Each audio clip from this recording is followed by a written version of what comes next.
আচ্ছা, আপনারা কি আমার দেশে আসার মতো পরিস্থিতি রাখছেন? আলভি গতকাল লাইভে এসে বলেন আমি 15 বছর তার সাথে সংসার করেছি। আপনারা গল্পের এক পাতা শুনে আমাকে অভিযোগ করে যাচ্ছেন, আরেক পাতা পড়বেন না। তা কি করে হয়? একটা শত্রুর সাথেও যদি 15 বছর সংসার করা হয়, তাহলে সে মারা যাওয়ার পর তাকে দেখার জন্য মন কতটুকু ছটফট করে সেটা আমি জানি। তাহলে আমি কেন আসি নাই? ভিডিওটা দেখুন, তাহলে বুঝতে পারবেন। এই ভিডিওতে পুরো তথ্য আছে। আলভি নিজে মুখে বলছে সে না আসার কারণ কি ছিল, আসলে তাদের মাঝে কি সমস্যা ছিল, সবকিছু এই ভিডিওতে আলভি প্রকাশ করেছে এই লাইভে। ভিডিওটা দেখুন। আমার কাছে মনে হয় যে আপনারা গল্পের একটা পাতা পড়েই পুরো গল্পটাকে জাজ করতেছে। একটা পৃষ্ঠা পড়েই পুরো গল্পটা সম্পর্কে আপনারা আপনাদের মনের মতো করে যা খুশি বলতেছেন।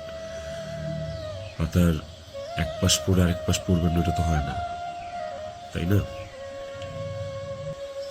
আমি এই ভিডিওতে সবকিছু ক্লিয়ার করবো, এভরিথিং। আমি আপনাদের প্রত্যেকটা প্রশ্নেরই উত্তর দেওয়ার চেষ্টা করব। তো আপনাদের শেষ প্রশ্নটা ছিল যে যে মানুষটা একটা মানুষকে ভালোবেসে ভালোবাসার প্রমাণ দিতে যে আত্মহত্যা করে চলে গেল, মরে গেল, আমি ওই মানুষটা শেষবারের মতো মুখটাও দেখতে আসলাম না। এই যে আপনাদের প্রশ্নটা, আচ্ছা, আপনারা কি আমার দেশে আসার মতো পরিস্থিতি রাখছেন? হ্যাঁ, আমি দেশে আসা মাত্রই আমার উপর মব সৃষ্টি হবে। আমি দেশে আসার মাত্রই আপনারা আমাকে টাইনা ছিঁড়ে ফেলবেন। আমার ফোনে এত এত এত থ্রেটস,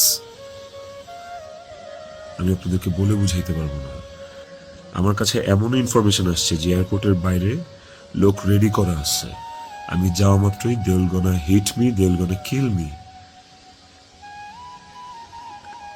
পুলিশ ধরে নিয়ে গেলে ওকে, আমি সেটা আইনিভাবে ফেস করব, কিন্তু